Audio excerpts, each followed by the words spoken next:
சாதாரண எழுத படிக்க தெரியாத நாடோடி கால்நடைகளை மேய்ப்பவன் சும்மா சாதாரணமா சொன்னான் கடவுளை பத்தி. ஒட்டகம் போடுகிற சாணியை வைத்து ஒட்டகத்தை அறியலாம்னா, ஒரு இடத்துல சாணி கிடக்குதுன்னு வைங்க, என்ன அர்த்தம்? அங்க ஒட்டகம் வந்துட்டு போயிருக்குன்னு அர்த்தம். ஆக ஒரு பொருள் ஒண்ணு கிடக்குன்னா அப்ப இது ஏதோ ஒன்று வந்திருக்கு, அது படைக்கப்பட்டிருக்குன்னு அர்த்தம். ஆக படைத்தவன் இல்லாமல் படைப்புகள் இருக்க முடியாது, படைத்தவன் இல்லாமல் படைப்புகள் இருக்க முடியாது. ஆக இந்த உலகத்து அத்தனையும் படைத்தவன் இறைவன் தான். ஆக அந்த படைப்புகளும் துல்லியமாக இயங்குது. அதுதான் முக்கியம். நீங்க உங்க உடம்ப பாருங்க, எவ்வளவு துல்லியமா இயங்குது. உங்க மூளை, உங்க இதயம், இவற்றுக்கிடையே உள்ள தொடர்பு, நரம்புகள், இரத்த ஓட்டம் எல்லாம் என்னமோ கரெக்டா செஞ்சு வச்ச மாதிரி.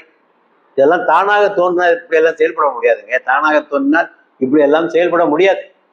துல்லியமாக இயங்குகிறது.